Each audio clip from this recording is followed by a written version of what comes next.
আজকে যে আমার তো বিএনপি লোকেরা মারধর করলো, আপনারা দেখছেন।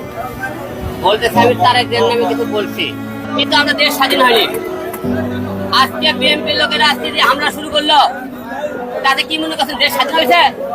এরা একদল আওয়ামী লীগ বিএনপি করতেছে, এরা এই যে আপনি পোশাক এতগুলো লোকের মধ্যে মারধর করলো, আজকে এরা আমার উপরে কেন হামলা করলো?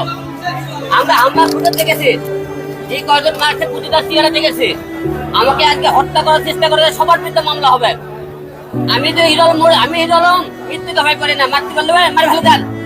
আপনারা বিএনপি লোকেরা মারধর করতেছেন, মারেন। প্রিয় দেশবাসী তাদের বলতে চাই, কাদেরকে ক্ষমতা টানবেন দেখেন।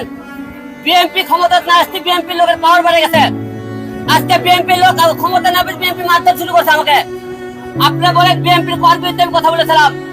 আমি জীবনে একটা মামলা করছিলাম, এরা যে আমাকে মারধর করলো, যে একটা লোক কেন কোন জায়গাতে মামলা করলো আমি কিন্তু মামলা করে যাইনি। আজকে বিএনপির লোক আমার পর কি হারে মারধর করছে সারা বাংলাদেশ আপনি দেখছেন, আপনারা ভিডিও দেখবেন। বিএনপি আজকে ক্ষমতা না আসছে আজকে আমাদেরকে এত পাওয়ার মারধর করলো। বিএনপি ক্ষমতা থাকলে মানুষ সব মনে করেন জবকর বিধিনদী, আজকে তার প্রমাণ দেখেন। তাই আমি আজকে বলতে বিএনপি লোককে মারে দেন। আপনি তারা মারলেন না, মারেন, মারে ফেল দেবেন।